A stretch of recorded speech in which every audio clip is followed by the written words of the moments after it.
So hear me out. Amiibo.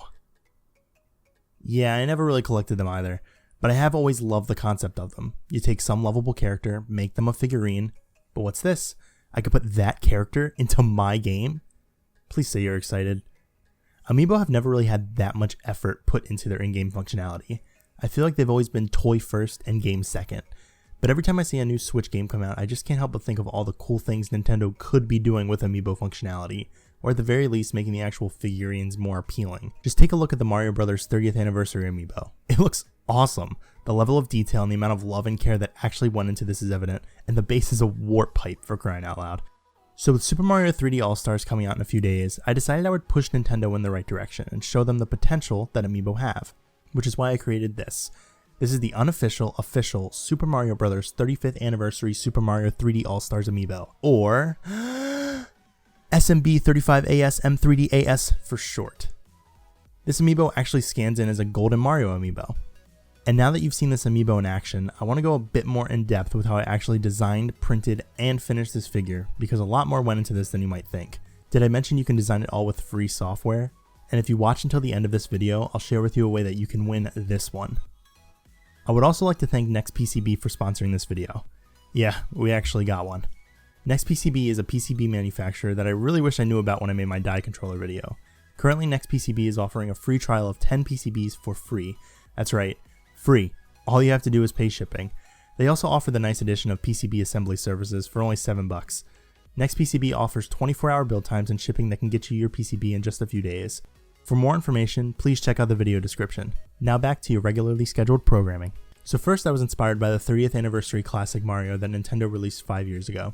I really feel like this Amiibo was a great bit of fan service for Mario fans old and new. I even used the same font that they used for the base of my Amiibo. The entire figure, besides the 3 little Mario figures, were designed in Fusion 360. It's a free software from Autodesk that can be very powerful in the proper hands, and if you're new to 3D modeling, it's one that I highly recommend you learn. With the base, I knew I wanted it to be pretty simple to allow for the real stars of the show to shine. Get it? Anyway, you'll notice I designed the floor with a checkerboard pattern that you can find in most Mario Amiibo, and this is one place where I had to stray a little from what a Mario Amiibo would normally look like. In this model, I knew I would have to hand paint every detail, and because I'm Mr. Shaky Hands McGee, I wanted to make sure I had to freehand as little as possible if I wanted it to actually look good. So I raised the squares of the base as well as the text on the edge by 0.5 millimeter, and believe me, this makes everything so much easier to paint. I also did this on the eyes of the star as well. The star actually used a technique that I learned a long time ago when I first got into 3D printing, and that's how to take simple 2D images and convert them into 3D sketches. I did this by using Adobe Illustrator and using the image trace feature. I know I said you can do this with free software, so if you want a free alternative, I would recommend Inkscape, as it's what I used before I bought Adobe Illustrator. And by bought, I mean I just used my girlfriend's Adobe account. Then I drew a few simple cylinders for the pipes, and boom, the base was done. Now the Mario models are where it gets a little more difficult, so prepare to jump between a couple softwares. I started everything off by downloading the in-game model from each respective game, and then imported those models into Blender for posing and general cleaning up.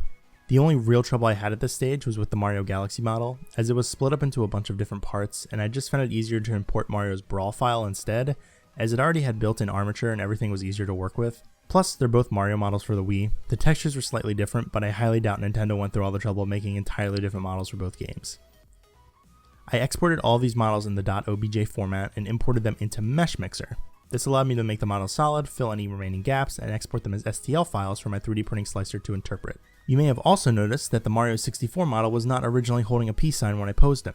This was because there was no hand armatures for Mario on the N64 model, so instead I modeled a little peace sign in Fusion 360 and just combined the two models in Meshmixer. My 3D printer is the Creality LD002R Resin 3D printer, which is great for picking up little details, and it's perfect for printing small scale figurines like this. I could literally see Sunshine Mario's mustache, and it's only like 1 millimeter thick.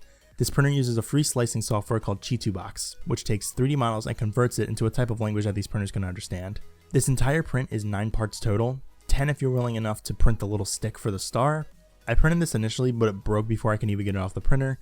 I then found out that a stick from a Q-tip fits perfectly into the little holes I made, and it works like a charm. Now our last leg of our journey is finishing and assembling this little guy.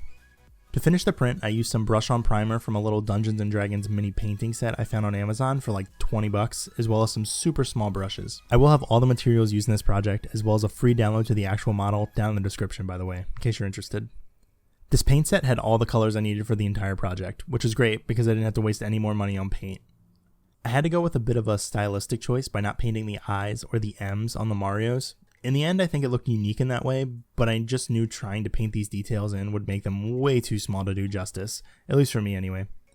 And lastly, I had to make this work as an actual Amiibo. So I used these NTAG215 NFC Tags. That model number is the only one that works with the Amiibo functionality, so it's important to get that one. I then used my phone to clone a golden Mario Amiibo onto this Amiibo. I'm not going to show you this step as it could be used for piracy and I don't condone that type of malicious behavior, and there are tons of videos online on how to do that type of thing, so go watch them instead. Now I just superglued everything together and boom! An unofficial official Mario 35th anniversary Amiibo.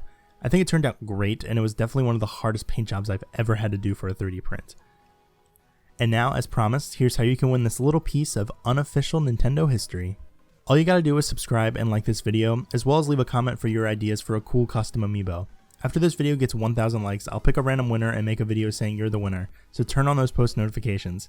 Thank you for watching and I can't wait to read your comments. Take care.